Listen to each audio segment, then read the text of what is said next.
Elsinore.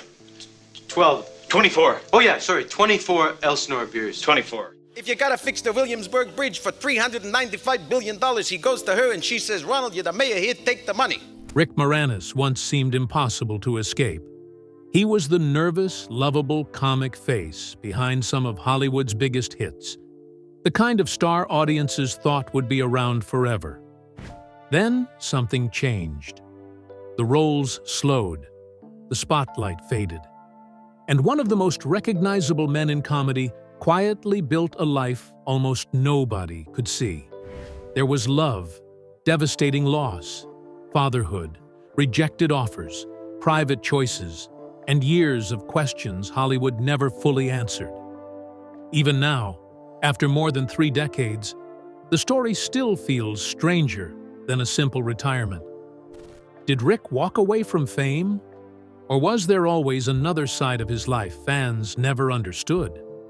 Join us as we uncover his rise, relationships, heartbreak, disappearance, secretive years, and the surprising return that changed everything. Before Hollywood had any idea who he was.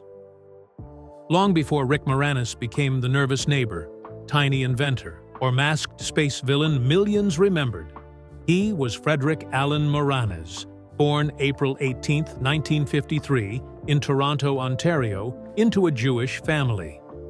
One small detail from those early years feels strange in hindsight. At elementary school, one of the children around him was Geddy Lee, who would later front the rock band Rush. Rick's own road, however, did not begin with movie sets. It began behind a microphone. In the mid-1970s, he worked as a radio disc jockey under the on-air name Rick Allen at Toronto stations including CFTR, CKFH, 1050, Chi-Um, and Chi-Um FM. Around the same period, he teamed with another young radio announcer, Rob Cowan. Together, they appeared on CBC TV and created a spoof of Hockey Night in Canada. The bit became popular enough for them to perform it on the road, including at a charity sports dinner in Sarnia, Ontario. Then, in 1977, Rick joined Winnipeg-born writer, director, and performer Ken Finkelman. Their work moved between live appearances on CBC's 90 Minutes Live, comedy radio specials, and television pilots. One was called Midweek. Another, called 1980, was produced at CBC Toronto in 1979. The pilots gave them room for irreverent sketches. One early mockumentary had Rick playing a Canadian movie producer. Another placed dubbed voices over footage of Nazi war criminals, so they appeared to discuss Hollywood agents and the money available from major documentary series such as The World at War. The material was strange, sharp, and a sign of how Rick liked to work. He was not simply waiting for a finished character. He was learning to shape the voice, the joke, and the idea around it. Radio had taught him timing. Television gave him room to test how far a character could go. By 1980, all of that experimenting was about to open a much larger door. His friend Dave Thomas wanted him inside Second City Television. For Rick, it was a leap into a comedy world shaped by performers with training he never had. That could have exposed him. Instead, it became the start of the career millions would soon recognize. The one outsider nobody saw coming. Second City Television had a clever setup. Instead of random sketches, it followed the broadcast day of a fake station in Melonville. Viewers moved through news, soap operas, talk shows, fake commercials, movie spoofs, and bizarre programs that did not exist. The small cast played almost everyone, which meant each performer had to switch characters fast. When Rick arrived in 1980, the show was changing. Production had moved to CITV facilities in Edmonton after Toronto's global station dropped it over high costs. Some major cast members were gone, Dave Thomas had become head writer, and new performers were needed. Rick entered as Thomas's friend and a known Canadian radio personality. not as a trained Second City stage performer. Then he proved why he belonged. He played characters such as Jerry Todd, Skip Bittman, and Clay Collins, while also impersonating Woody Allen, Merv Griffin, David Brinkley, George Carlin, Michael McDonald, and Terry Shields. On the days of the week, he played a terminally ill rock star trying to marry his fiancée before time ran out. On The Sammy Maudlin Show, he appeared as Skip Bittman, the younger brother of Eugene Levy's loud comic Bobby Bittman. Rick could move from broad foolishness to sharp imitation without feeling stuck in one style. His Jerry Todd character became especially interesting. Jerry was a disc jockey, presenting music clips on television before MTV had even debuted in the United States. Sound and Vision and Martin Short later called Rick the creator of the video jockey idea. Short remembered there had been no such thing, which made the joke even stranger in hindsight. But Rick's biggest SCTV breakthrough came from something far more accidental. The show needed 2 extra minutes of clear Canadian content. What he and Dave Thomas created to fill that space would become bigger than either of them expected. 2 extra minutes created a monster hit. The answer to that Canadian content problem was The Great White North.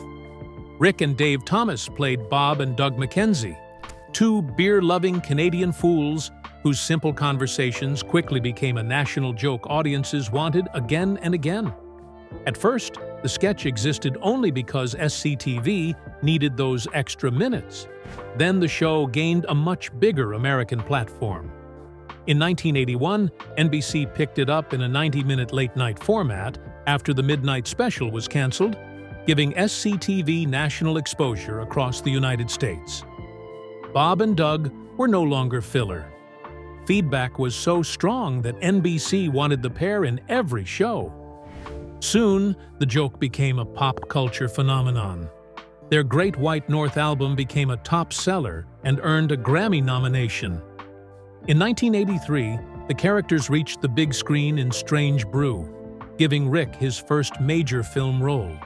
A sketch created to satisfy a television requirement had pushed him toward movie stardom. That period also marked the closing stretch of his regular SCTV run. Rick, Thomas, and Catherine O'Hara left around the transition into the show's later seasons, while Rick was already looking ahead. Strange Brew proved that one of his characters could carry a film, and he followed it with Streets of Fire in 1984. By then, he had moved from local radio to national television and finally onto movie screens. Bob McKenzie had shown that even a rushed little idea could grow into something huge. Now, Hollywood was ready to see what happened when Rick entered bigger productions. His next major break would place him beside some of the biggest comedy names of the decade.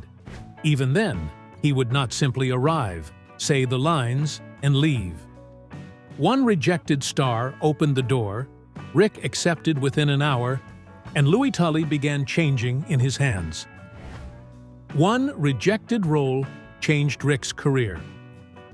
Ghostbusters arrived in 1984 with Bill Murray, Dan Aykroyd, Harold Ramis, Sigourney Weaver, and a supernatural comedy idea that became one of Rick's defining films.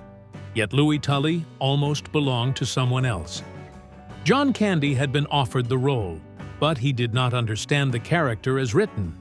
He suggested playing Louis with a German accent and surrounding him with multiple German shepherds.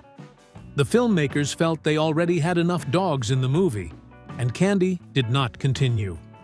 Director Ivan Reitman, who had worked with Rick before, sent him the script. Rick accepted about an hour later. Then he began shaping Louis for himself. He helped turn the character into an accountant and ad-libbed the long speech at Tully's party. That detail says plenty about how he worked. He was not only a performer fitting into a finished box. He looked for the comic engine inside a role and adjusted it. Louis could be annoying, eager, lonely, and oddly lovable at the same time. The film pushed Rick into a much wider public view, and suddenly his face was reaching audiences beyond the comedy circles that first knew him. Audiences were learning that his smallest choices could steal scenes. Then came a less comfortable moment. Rick was cast as the janitor in John Hughes's 1985 film The Breakfast Club. After roughly a week of filming, producer Ned Tannen released him because Rick's over-the-top Russian-style interpretation did not fit the film's serious tone. Rick later presented the exit as a mutual decision and said he hoped to work with Hughes in the future. It was a reminder that his instinct to reshape material could be a gift in one room and a problem in another. Still, the setback did not slow the larger climb. He appeared in Brewster's Millions in 1985, and then came a role he would later remember with special warmth. By the middle of the decade, Rick had become famous for anxious comic energy. What happened next proved he could do more than decorate someone else's movie. He could sing, lead, turn dark, and carry a strange love story built around a hungry plant.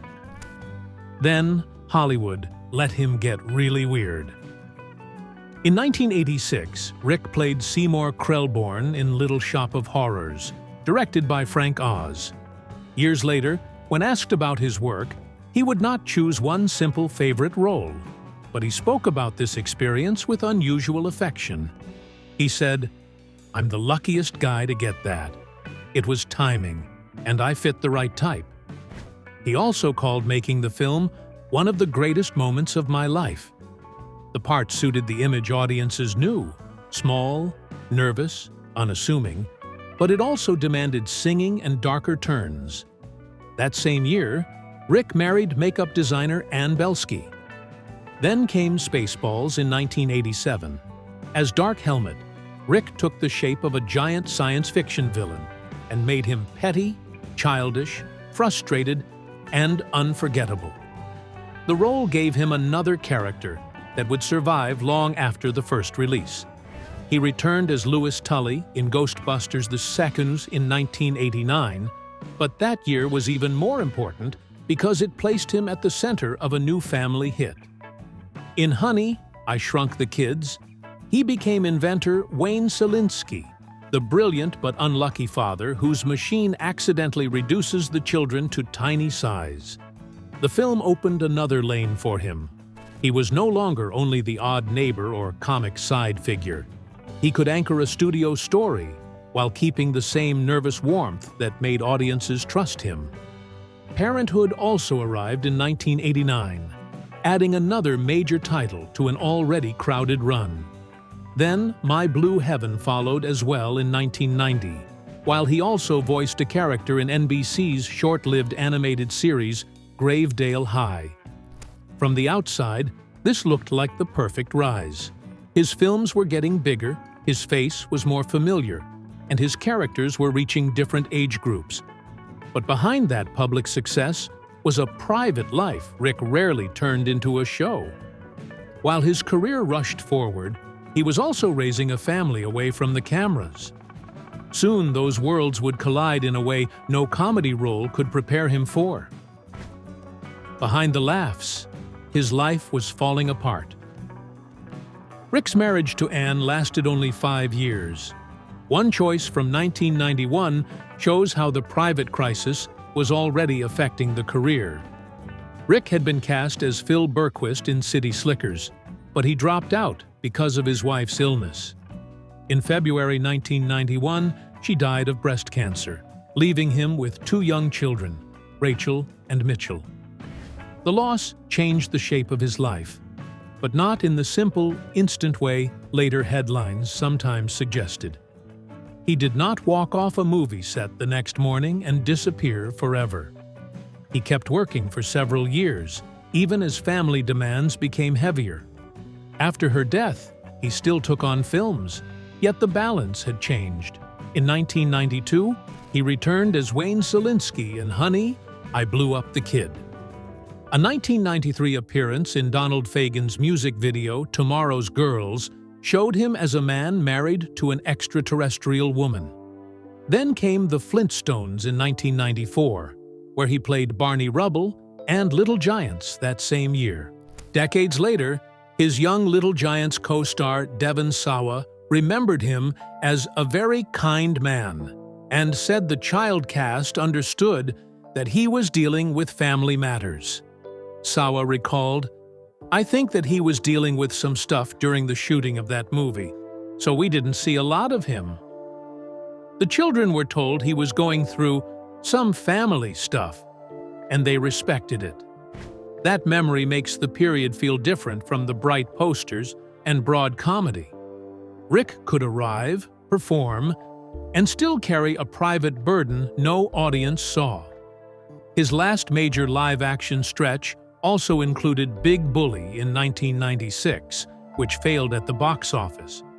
By then, the pattern was becoming clearer. The actor who had once seemed everywhere was appearing less. But the real story was not a sudden collapse.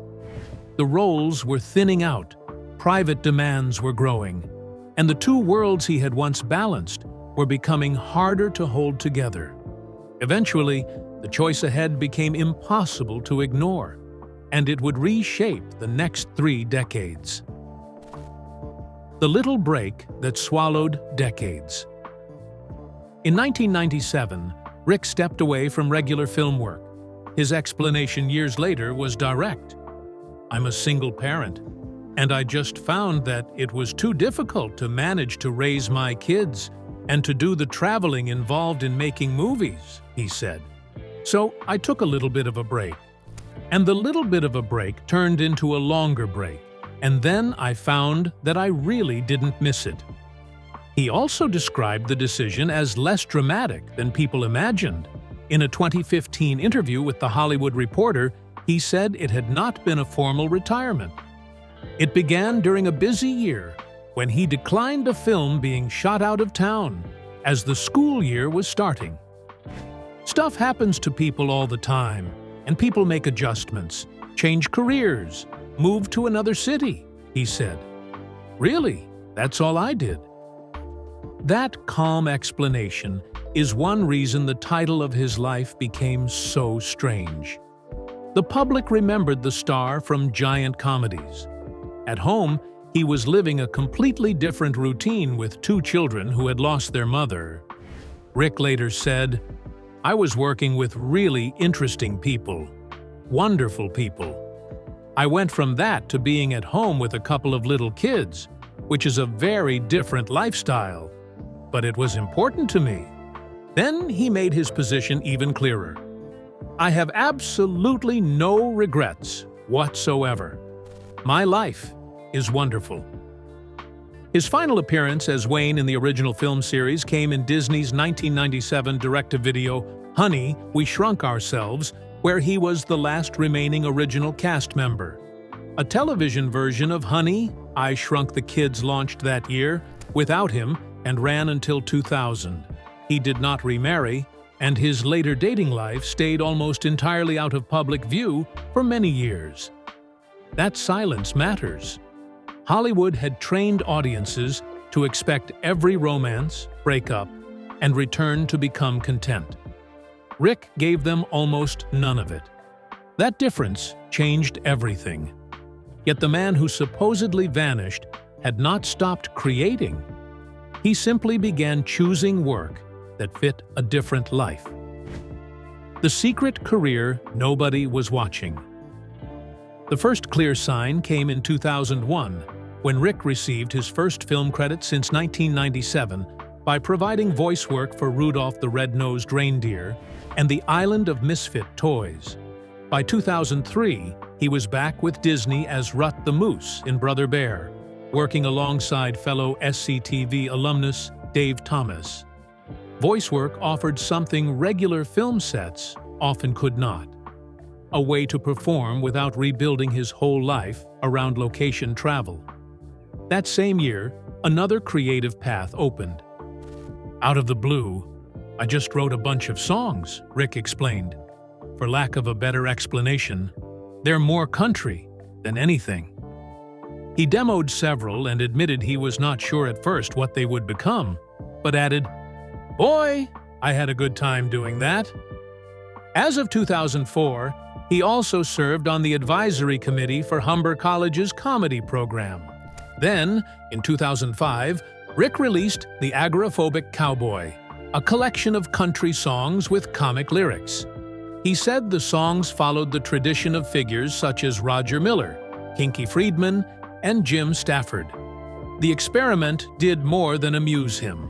On December 8, 2005, the album received a Grammy nomination for Best Comedy Album. On February 3, 2006, Rick appeared on Late Night with Conan O'Brien, performed Press Pound, and talked about the new music path. That year, he also returned as Rut in the direct-to-video Brother Bear sequel. He even had a private measure of success at home. Speaking about his children, he said his 17-year-old son really loved the album, while his daughter liked it too, but was a little more guarded with her praise. Then came the line that sounded exactly like a father who knew his real audience.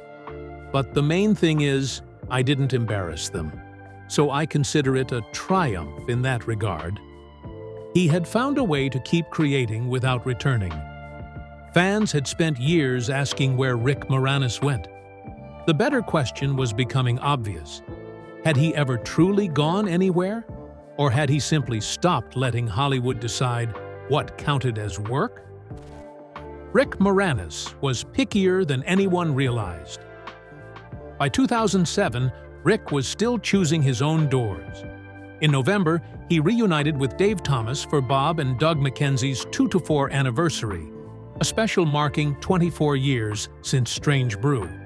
They shot new footage together, proving that some old characters still mattered to him.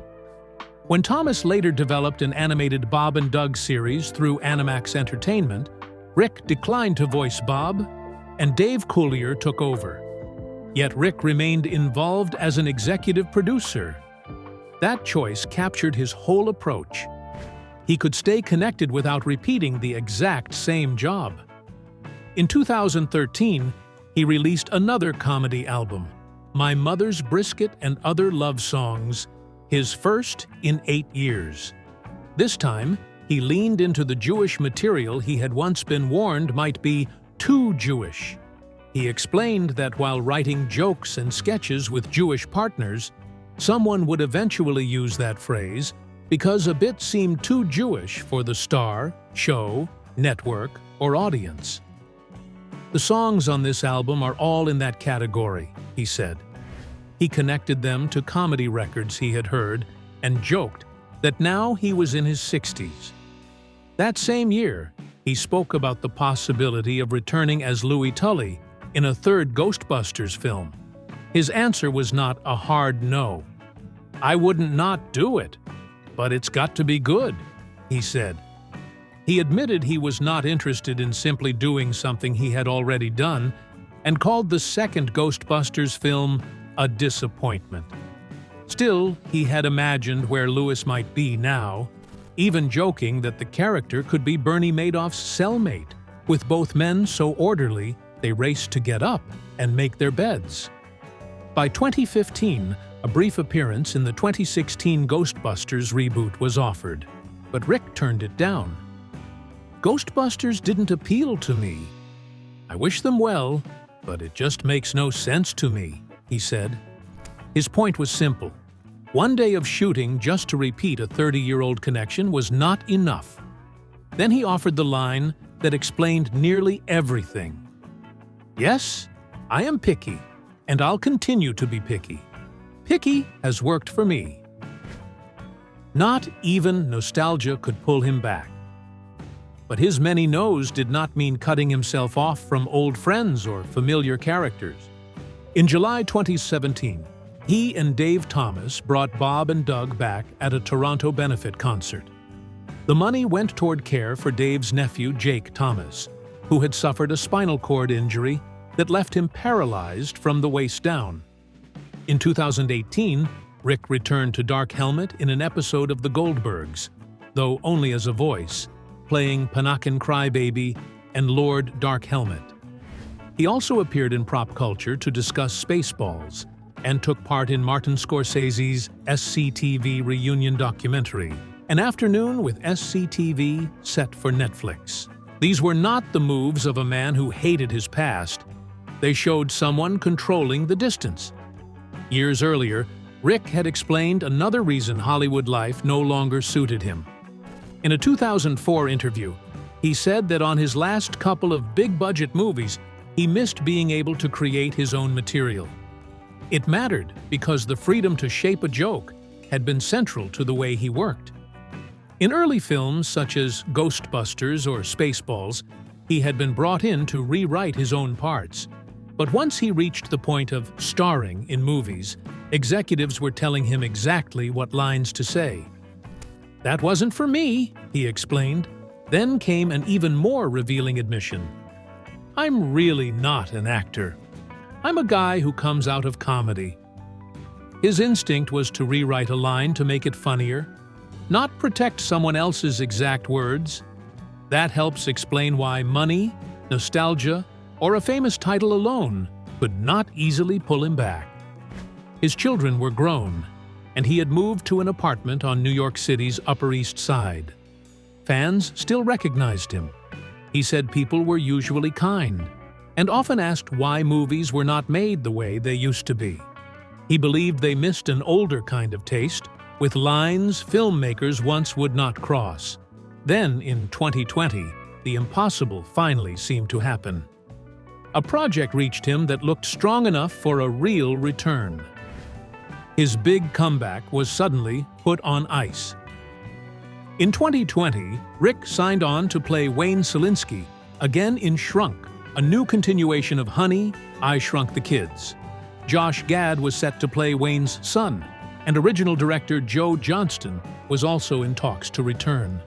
Reports said Gad strongly wanted Rick involved, and after intense back and forth, an agreement was reached. For fans who had watched studios fail to bring him back, the news felt enormous. After years of false starts and stalled hopes, this was the rare project that finally pulled Rick toward a real return. It also fits something he had joked about in 2015, when he said he was surprised Disney had not made Honey, I Shrunk the Grandkids. But the comeback did not reach the screen. The COVID-19 pandemic disrupted the project, and Disney later moved away from long-form live-action streaming content. Shrunk was put on indefinite hold. Later in 2020, Rick still appeared beside Ryan Reynolds in a Mint Mobile commercial, with the joke built around the simple fact that people had not seen him acting for a long time. The near return made his absence feel more visible than ever. Then his name hit the news for a much darker reason. On October 1st, 2020, near West 70th Street in Manhattan, Rick was assaulted by a stranger. Security footage showed the attack, and he suffered minor injuries to his head, back, and hip. He reported it to the New York Police Department. On November 14th, the alleged attacker was arrested. In 2022, the man pleaded guilty in exchange for a sentence of 2 years in prison, followed by 3 years of post-release supervision. The attack shocked people partly because Rick had spent so many years outside scandal and public drama. Before that incident, he had said fans who approached him were generally respectful. Yet even this ugly headline did not push him into a noisy public campaign. His pattern remained the same. He appeared when he chose, spoke when there was something to say, and let long silences stand. Then, 5 years after Shrunk stalled, another old character came calling. This time, the door did not close. After 30 years, Dark Helmet came calling. In June 2025, the news fans had waited decades to hear became real. Rick signed on to reprise Dark Helmet in a new Spaceballs sequel scheduled for 2027. Unlike Shrunk, this project moved beyond hopeful plans and into real production with Rick fully attached. It was not another rumor about a cameo, and not a one-day nostalgic wave. Production moved forward, and this time, cameras were rolling. Filming on Spaceballs.